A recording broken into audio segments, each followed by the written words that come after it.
My name is Alara Vane, and for 29 years, I've been a polite ghost in my own family's narrative. You know the kind of family I mean, the kind where tradition is less about memory and more about maintaining a perfectly polished facade. We were old Boston money, the kind that wore a quiet certainty like a tailored suit. Every Thanksgiving, my father, Jonathan Vane, hosted a dinner that was less a family gathering and more a corporate board meeting dressed up in linen napkins. The Vane dining room, all dark wood and high ceilings on Beacon Hill, was the altar for his success, and the seating chart was a brutal, visible hierarchy. This year, my place was, as usual, not at the mahogany table with the bankers and the junior partners from his law firm, but in the kitchen nook next to the swinging door. My father, with a glass of Bordeaux in hand, announced it to the room, a performative sigh accompanying his condescension. "Alara, my dear, I'm afraid your unconventional career choice, while noble, doesn't quite suit the ambiance this year. We have important city figures at the table. Please feel free to enjoy your meal in the kitchen. You can help Mrs. Davis with the plating." The room chuckled politely. My stepsister, Cassandra, whose job was essentially being a professional Instagram fiancé, offered a patronizing smile from her seat of honor right next to Dad.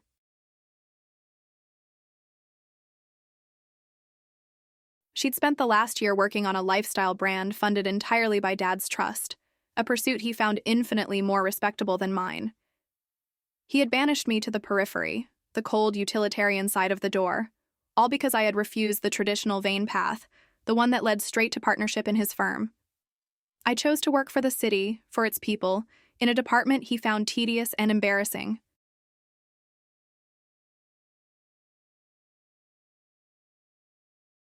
If you've ever had a family member publicly humiliate you for not conforming to their idea of success, hit the like button right now. And if this story reminds you of the moment you decided to carve your own path, smash that subscribe button and turn on notifications, because what happens next? Well, it's the moment the kitchen ghost finally became the main event. I sat down at the small laminate counter, the roar of the stainless steel oven providing the soundtrack to my shame.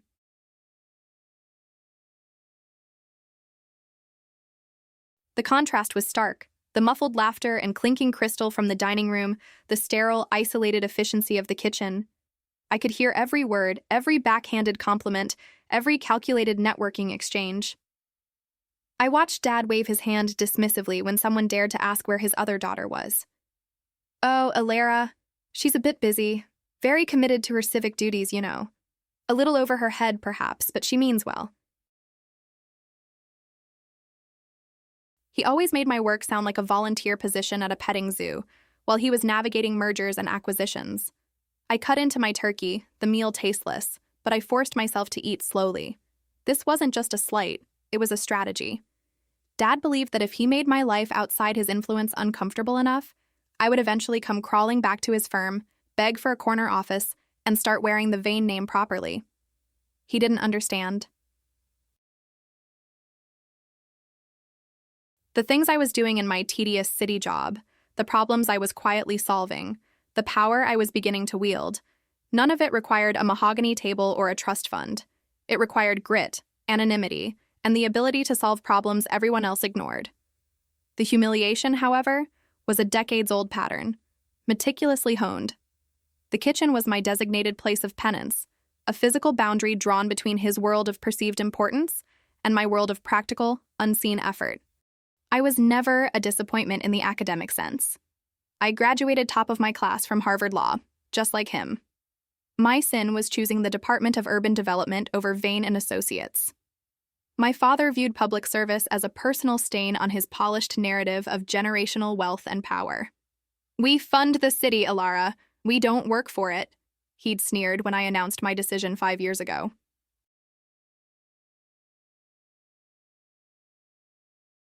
Now, I sat on a hard stool, my dress shoes scuffing the linoleum, listening to him regale his guests with a story about a complex zoning issue he had single-handedly resolved last month. It was a complete fabrication. I had written the final, critical opinion that broke the deadlock, working 80 hours a week on it for 6 months, an opinion that saved his largest client from ruin, a detail he conveniently omitted.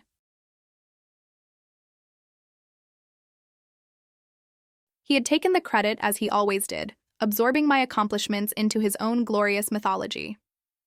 Mrs. Davis, the family cook, a stout woman with eyes that missed nothing, slipped a fresh, hot roll onto my plate, her silent solidarity a small comfort.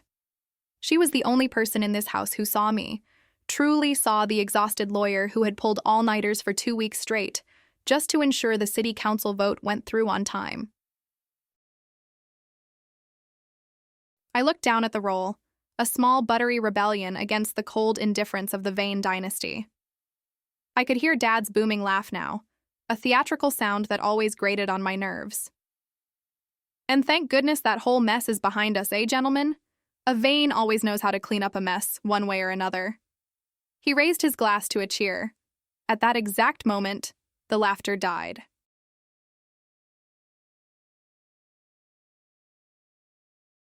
A hush fell over the dining room, a thick, palpable silence that even the hum of the refrigerator couldn't cut through.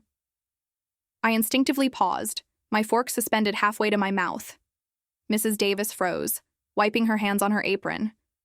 The silence wasn't a lull in the conversation. It was a rupture.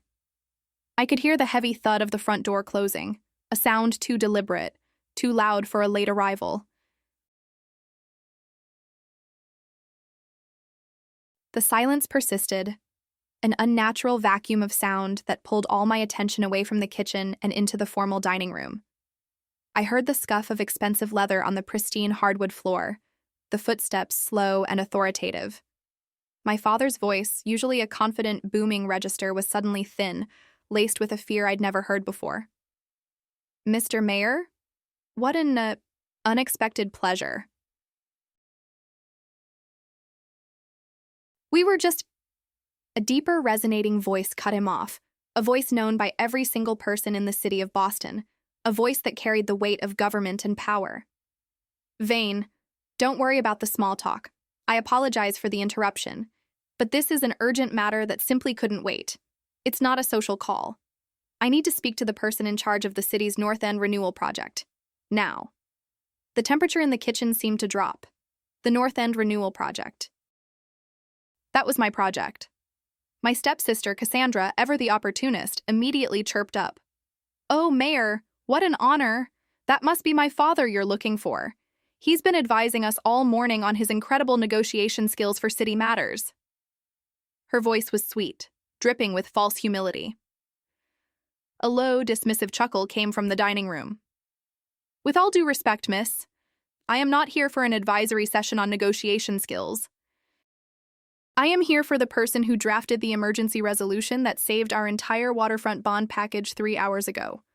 I was told she was here for Thanksgiving." My father cleared his throat, a sharp, panicked sound.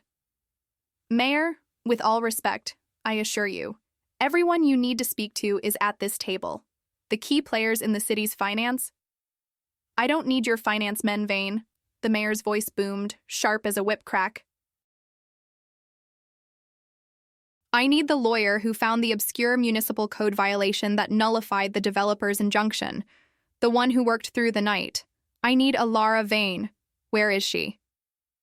The sudden, definitive mention of my name, the emphasis on the Alara Vane who was currently banished to the kitchen, hit the dining room like a thunderclap. Every guest, every banker, every family friend was now frozen, their gaze fixed on my terrified father. The moment stretched into an agonizing eternity, an acoustic photograph of my father's world crumbling. I could feel the heat of 100 confused eyes boring into the kitchen door. My father, Jonathan Vane, the man who prided himself on control, was speechless. "Alara is busy," he stammered, the confidence completely evaporated, replaced by cold dread. The mayor didn't wait. He took 2 long strides toward the kitchen entrance.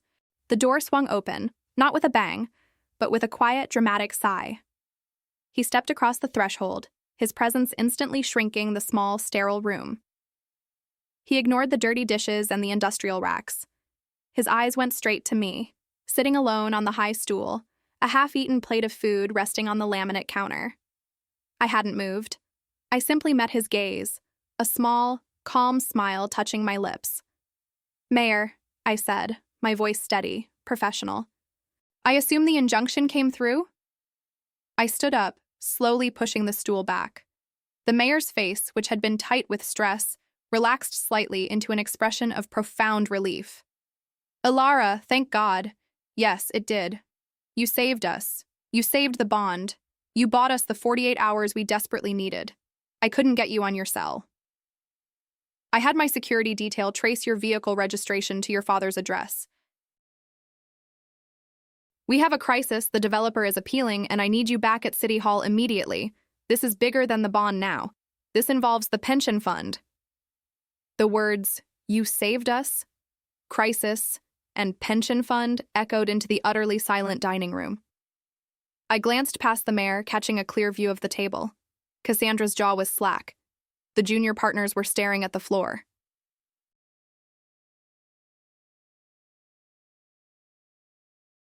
My father's face was the color of the mashed potatoes, his eyes wide and pleading. The man who had just publicly declared my work unfit now watching the city's highest authority beg for my help. He finally managed a whisper. Ilara, why didn't you tell me you were working on something of this magnitude?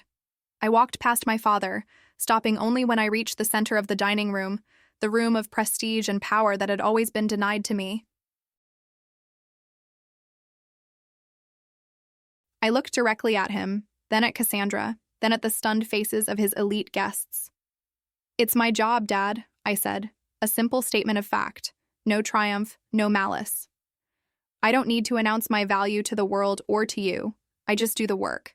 And as for magnitude, I paused, turning my attention entirely to the mayor. Mayor, before we leave, I need to know something.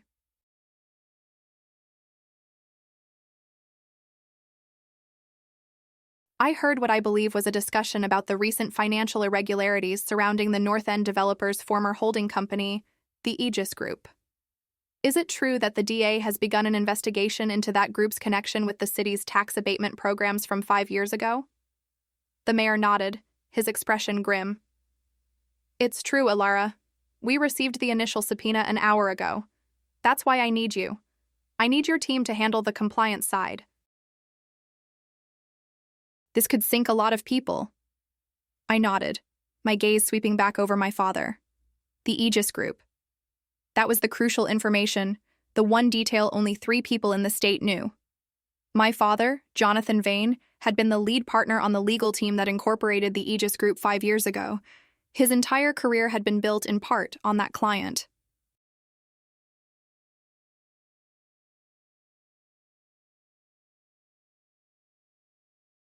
If the investigation went through, it wouldn't just be an embarrassment, it would destroy his reputation and could very well dissolve his firm. The Aegis Group was the dark underbelly of Vane and Associates' success. He wasn't just losing face, he was about to lose everything. I looked down at him, not with the triumph of a daughter finally exacting revenge, but with the weary understanding of a public servant who saw a necessary but painful cleanup ahead. My father, who had always viewed me as a liability, now saw me as his only lifeboat. The humiliation of the mayor asking for the banished daughter was nothing compared to the imminent threat of the Aegis Group investigation. His eyes silently begged me, a naked, desperate plea for help. He tried to speak, but the words caught in his throat. The mayor, oblivious to the deeper family drama, simply repeated, Ilara, let's go. We have a car waiting. I turned back to the dining room. The guests were looking at their plates, the silence now a sign of intense, uncomfortable awareness. I had to make a choice. I could walk out, leave him to face the ruin he deserved, let his ego and his firm dissolve into the history books as a cautionary tale of greed. That would be the easy, cathartic revenge.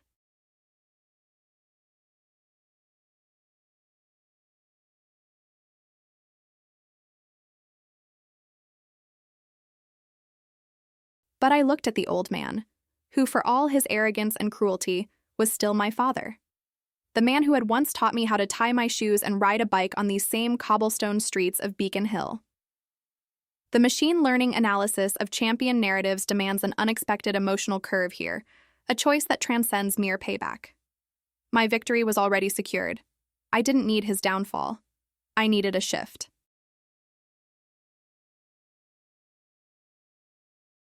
I took a deep breath, and the cold logic I applied to municipal codes took over. I looked at the mayor, then back at my father, and spoke with the measured authority of a lawyer presenting her closing argument. Mayor, I can come immediately, but regarding the Aegis Group compliance, my father, Mr. Jonathan Vane, actually handled the initial incorporation and knows the framework better than anyone. It's an incredibly complex corporate structure. I can't ethically take on the compliance review myself due to a conflict of interest. But if you need a seasoned professional who can provide the DA with a clear, concise pathway to full disclosure and protect the city's interests from the fallout, he is the most capable person in this room. He'll need full access to the city's records, a team, and the full assurance that he reports directly to me and my team. This isn't a favor, Mayor. This is the fastest way to contain the damage. The silence was no longer awkward. It was charged with disbelief. I wasn't punishing him. I was giving him a job, a very necessary, very painful, but ultimately redemptive job that only he could do. I was forcing him to use his immense legal skill, not for his own gain, but for the public good, to clean up a mess he was intrinsically linked to. I was giving him a purpose that transcended the dinner table hierarchy.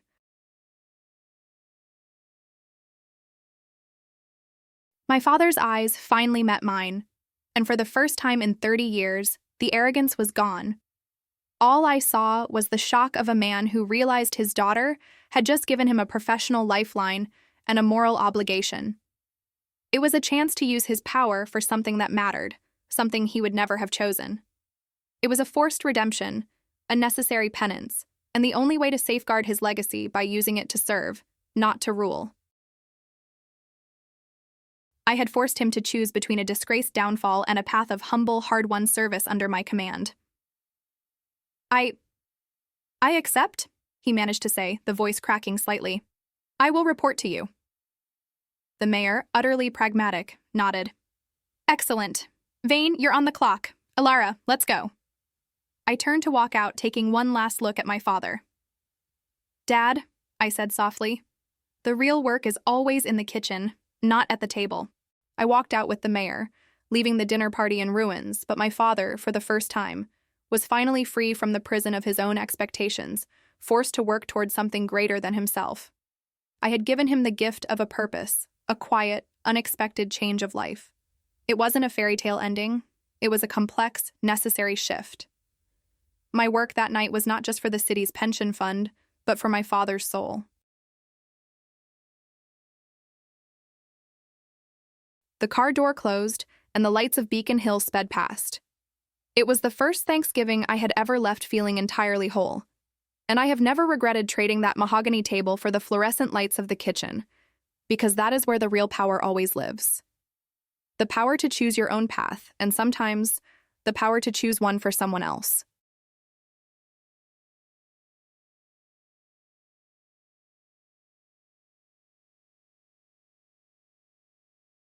If you were in my place, would you have left him to his ruin, or would you have offered him the path to service, as I did?